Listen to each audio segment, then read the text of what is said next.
Hey there, Susan Bock here. Welcome to another edition of Fabulous Feature Friday.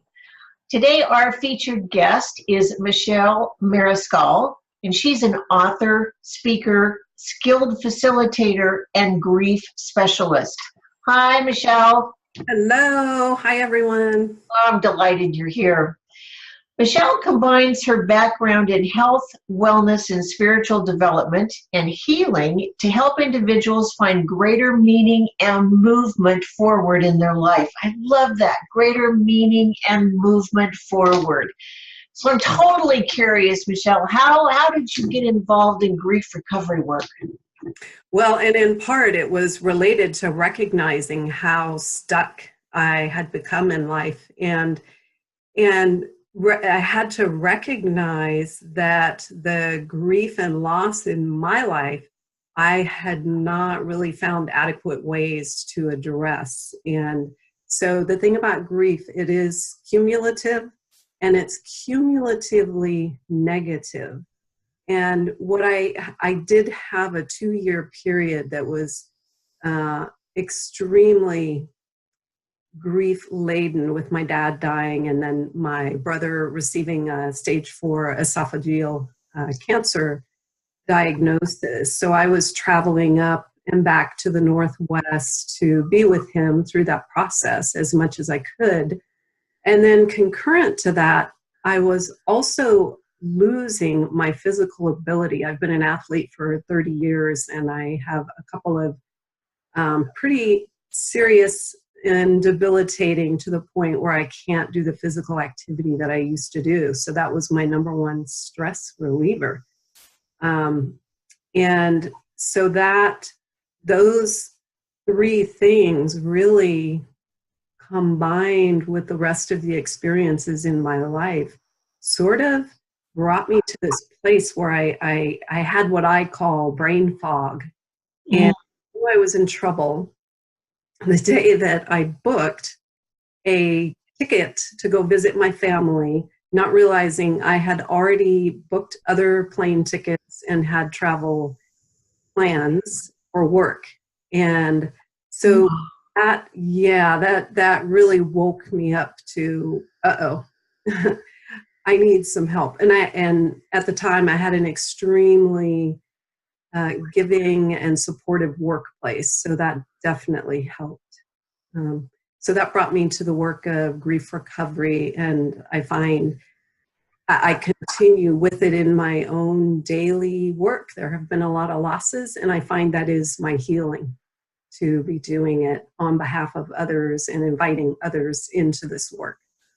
It's so needed. Oh my gosh. And I think our society tends to kind of gloss over this or not want to talk about it, not want to feel it or experience it. And so I applaud you for opening up the conversation and sharing your experience with how debilitating it can be when we don't experience it, and that you're providing a very safe and what's the word I want?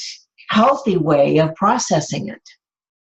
Right. Yeah. And that is what we find about grief, is that it is probably the most underexpressed and underexperienced emotion. And and there are a lot of different ways that we have been enculturated into that. The ways that we have grown up seeing our parents deal with loss in some way, and then just our continuing inability to access and process those emotions. And what I find with a lot of people is there's also a fear that if they go in and start expressing it, they'll never stop. I've heard that from several people. And the truth of it really is that grief is one of those what we call core emotions that is meant to and does flow through our body. And once you have let that flow, there's a sense of release and relief that can happen. It's the other emotions like anger, regret, guilt. Those are what we might call the sideline emotions that keep us out of that path of actually expressing the grief. You just mentioned a couple of things that are resonating with me. First of all, that grief is cumulative. Did I understand that correctly? Right. Mm-hmm. And the other aspect is that grief is not about just the loss of a loved one, of a cherished person in our life. We have so many other types of grief that we experience. The one you referenced was not being able to engage in the physical activity that you used to. So that opens up the next question for me, which is how can people determine if they're actually suffering from unprocessed or unfelt grief? Well, in the blaring example I gave, that's a pretty blaring one, but that is very true, that this lack of focus and concentration that can be indicative, but there oftentimes is this way of sidelining grief by either getting overly busy. As working professionals, I think it's very easy to just take that route and feel like, well, if I just stay busy enough and time passes. But that really is a myth, because time doesn't heal. So if you find yourself in this sense of overindulging, if you've noticed that you're drinking alcohol more, gambling more, having lots more indiscriminate sex, all of those kinds of habits that maybe overindulgence is to sort of skirt around what you don't want to feel. And it's also that if you can't and don't want to talk about that loss at all, excuse me, it is a healthy thing. One of my goals in bringing a healthier culture around grief is to really be able to talk about it and recognize that we want to be able to have those happy memories spoken of. And even if we did bring that happy memory up, there may be a sadness for a moment, but it's a moment. It's sort of this balanced ability to be with memories like that. So if there's really a preoccupation with sad or painful memories that are just continuing, and isolation oftentimes is an indicator. Yeah, and why that happens is we typically, again, because it doesn't feel safe or we don't have healthy ways to express it, isolation feels safer. I think you've touched on one of the myths. Number one is that time heals all. Time doesn't. So thank you for validating that. Right. And the second is that if we don't express it or don't talk about it, then it doesn't seem as real. And then the antithesis of that is I think it just consumes us if we don't talk about it and process it. Right.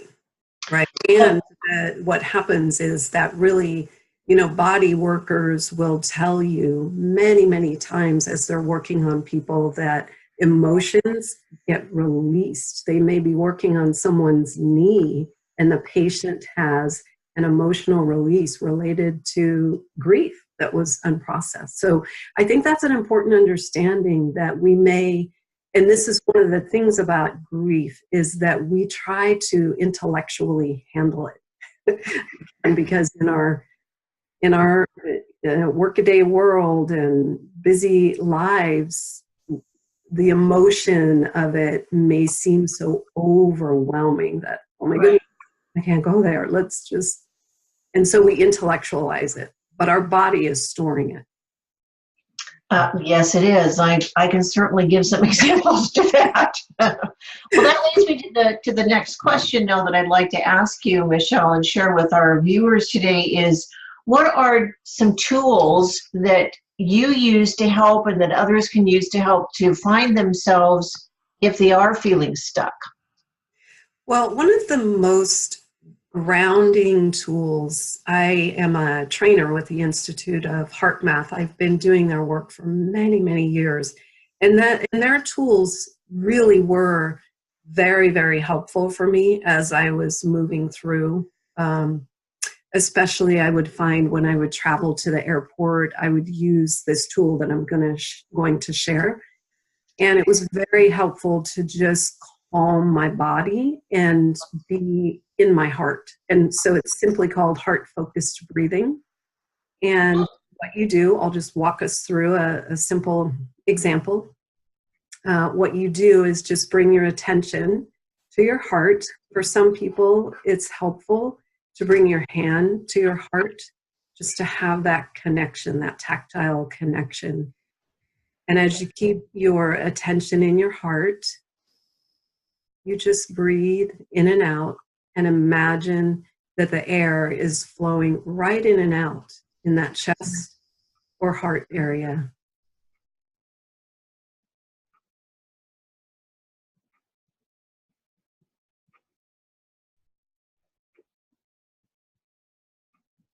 And so if you did that along with me, oftentimes what people will report to me, and for myself as well, I'll notice muscle tension that I didn't have, that I didn't notice that I had.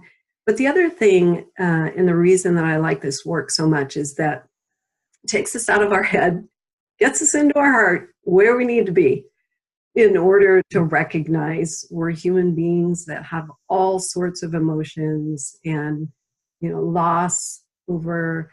And something you said a little bit earlier, if we begin to be able to recognize, for example, children who we're seeing off to college for the first time, recognize what's grieving in me, what is that loss? And of course we're celebrating, that's awesome. We got them to, we got them to be adults and they're moving out into the world. And we want to be able to recognize, and there's kind of a loss of identity there as mom. Something's changing. So those types of breathing exercises I find really helpful to keep us in our heart and in awareness of the feelings that we're having, the emotions that we're having. And then the second one, and this may seem really simplistic, but somehow get out in nature or just look out the window if you can and notice the trees, notice the breeze. And there's a couple reasons for this. One of them, in our day and age with all of our technology, we don't really realize some of what we're bathed in terms of frequencies, of electromagnetic frequencies. Oh. And sometimes that can just bring kind of a tightening to the body. And when we get back out into nature, you kind of let go and let down a little bit. But the other reason I like to recommend nature is that we're also reminded of the birth, death, and rebirth cycle. That's something that is very true all over in nature. And a simple 10-minute walk may just bring some kind of aha around that. Just even at this time of year, recognizing that the leaves are off the trees and there's a lot happening, right? Spring's coming, so there's always this activity. There's rebirth around the corner. One thing too that I love about just taking that 10-minute walk that you suggested is it activates all of my senses. I can focus on hearing, the smelling, the sight, obviously the tactile, the touch. It's an opportunity for me to re-engage all of the tools and the resources that I have available to me that I tend to either take for granted or not even think about. Right. Yes. I'm a very smell-oriented person. And I have to say, sometimes when I even walk out back into a parking lot that has trees, all these certain smells, especially today, it just rained. There are certain smells that are just very alive. Yeah. That's great. Thank you for those two tips. I will remember both of them. I'm sure that our audience can use them, especially the one, as you mentioned, just the hand over the heart and a few deep breaths to truly feel yourself oxygenating. I can't even say the word. Oxygenating. Thank you. that is the life flow, isn't it? That is our life source. It is. Yes. Yes. So what's one thing that we can do to help one another or help someone who is grieving? One of the biggest things is to just listen. I want to share one of the greatest comments I got from a coworker when I, at the time, right after my brother died and I came back to work. He just looked at me and he said, Michelle, I want you to know I'm here if you want to talk, and I'm here if you don't feel like talking. And that almost wells tears in my eyes again, because I thought, wow, this man is very settled in this sense of being a listener and what that truly means. And especially for people experiencing loss and grief, we want to let go of this sense that a lot of us have, myself included, that we want to do something to fix it or to help it. Really, what grievers need is just to be listened to. In the grief recovery method work that I do, we talk about it as being a heart with big ears. So go to your heart and listen with big ears. And when you're offering support, I'll go back to that comment for myself. The brain fog is pretty thick, and making the most simple decisions like having salmon or chili for dinner, like that's too hard of a decision to make sometimes. So if you offer support, be very specific. If you know, they need to pick someone up from the airport, maybe offer, hey, can I do that for you? Something very specific, that there doesn't have to be just like that decision flow to decide one way or another. That's a yes or a no. Yeah. So Right. Yeah, that reminds me too. You talk about the difficulty of making a decision. I experienced this firsthand with my mom when my dad passed away, and they'd been married for 72 years, if you can imagine. yeah. And to see, even though we knew it was coming, because he had suffered for years from cancer and Alzheimer's, nonetheless, in that moment, in the months following his passing, it was so difficult for my mom to make a decision about anything. It was like that was just more than what her mind could process in the grieving time that she was experiencing. Now, subsequent to that, certainly she has rebounded, but I use her as a role model of the way she just masterfully processed her grief. She didn't attempt to hide it or hide behind it. It was truly an experience for her, and that certainly made it easier for my sister and I to go through it as well. Absolutely. Yes. It's so wonderful when and it sounds strange, but it is a wonderful, beautiful human experience when you can share grief together. It is. And as you mentioned, the fond memories, the joyous times, that's what we want to cling to. And that's for me, the joy. I have a picture on my monitor of my dad in one of his happiest moments. And to this day, I can just open up that picture and it brings a smile to my face. It's not that I don't miss him, because of course I do. However, that was his beautiful moment. He was in his element and in his joy. And that's what I like to see today. Right. Yeah. Great. So as we're winding down with the interview, Michelle, what I would love for you to share with the audience is, what services do you provide? I mean, obviously grief is something that every single person is going to experience in their life. There's no way that we can get around it. So what services have you focused in on and are you currently providing to your clients? I go two different directions. I am a grief recovery method specialist, and so I provide that work by way of an 8-week in-person class here in Sacramento, but I also am able to do one-on-one work with people through that process.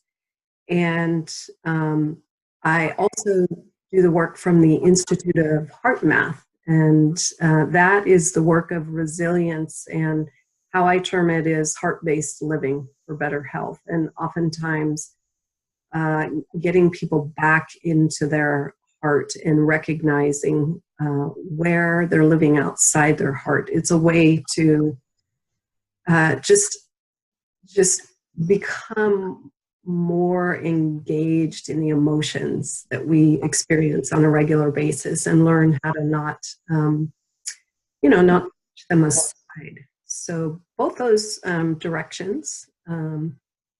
And people can learn about that at my website, energym.org. And we will definitely include the link in the post right above this video, so people can click on that to learn more about you and the services you're offering. I also understand that you have a free gift for our viewers today, so please tell us about that. I do, and I printed it out so that you can see it. And I would offer, if you're personally going through grief and loss, or if someone you know, go head out to my website and you can get the guide to get through grief. And it's a body, soul, spirit approach. That's the approach I take. Lovely. And so this is a PDF that they can download? PDF they can download. Mm-hmm. Excellent. And I also understand that you have a book soon to be released? I do. A part of my healing last year was to write this book. It's called Growing Through Grief, The Alchemy of Healing from Loss.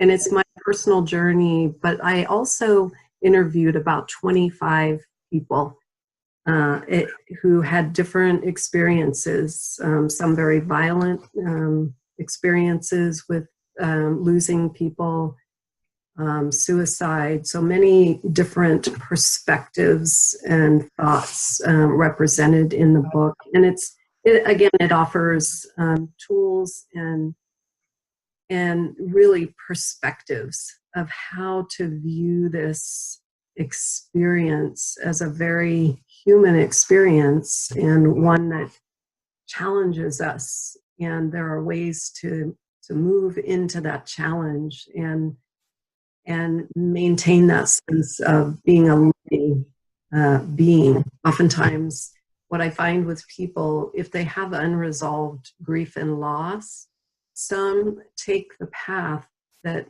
they end up being more of an embittered, sad person. And there really is a path in which we can recognize ourselves as a greater loving being. And that's what I talk about. That just brings tears to my eyes, a greater loving human being. Yeah. So that's what the book is about. How do you do that in the face of such incredible pain? Well, and currently the situation and the circumstances that we find ourselves in within the U.S. from a societal standpoint, from political environment, from so much uncertainty, that in itself, I would think, could imagine or cause some undesirable feelings to emerge in people. Right. Yes, exactly. And that in itself, if we learn how to just keep processing, so that, these things are not building up. Because some of that in us, if we, again, they may be very triggering. We may be triggered by things in an exponential fashion if there are those parts of us that have not processed. Right. Really, the work of grief recovery is to deliver all undelivered communications and really complete the pain that you may be living in. That's awesome. The takeaway, the visual that I have from our conversation today, Michelle, is heart with ears. Not only that I can show up in that capacity for others, but for also to have my heart for ears to hear what my heart is saying. Yes. It's both. So thank you so much for that. We're Yes. coming up on the end of our time together. Are there any other tips, suggestions, or comments you'd like to share with our viewers? I just always recommend people just live in the present. We do so much living in the future, I think, sometimes as a way of sidelining those emotions we don't want to feel, but just find ways to be in the present moment more and more and more through the day. And if things bubble up, let them process. It's okay to cry. Grief is a normal and natural uh, process, and we've been so many ways we've learned that we need to hide it or we shouldn't do it at work. I can tell you many times I went into the bathroom and just let the tears flow, and then it was done. So Right. yeah, You've given us a huge permission slip today, Michelle. Thank you. thank you. That's a great way to say it. I give you permission. Let it be so. Well, thank you for taking time to join us today and for sharing your wisdom and your uniqueness with our viewers. It's clearly you have a gift, and a gift that we can all benefit from. So again, thank you for being who you are and for sharing your gifts so generously. Thank you, Susan. Thank you so much. And thank you, everyone, for listening.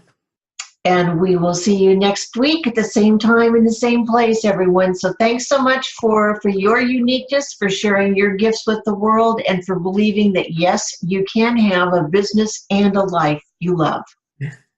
Bye for now.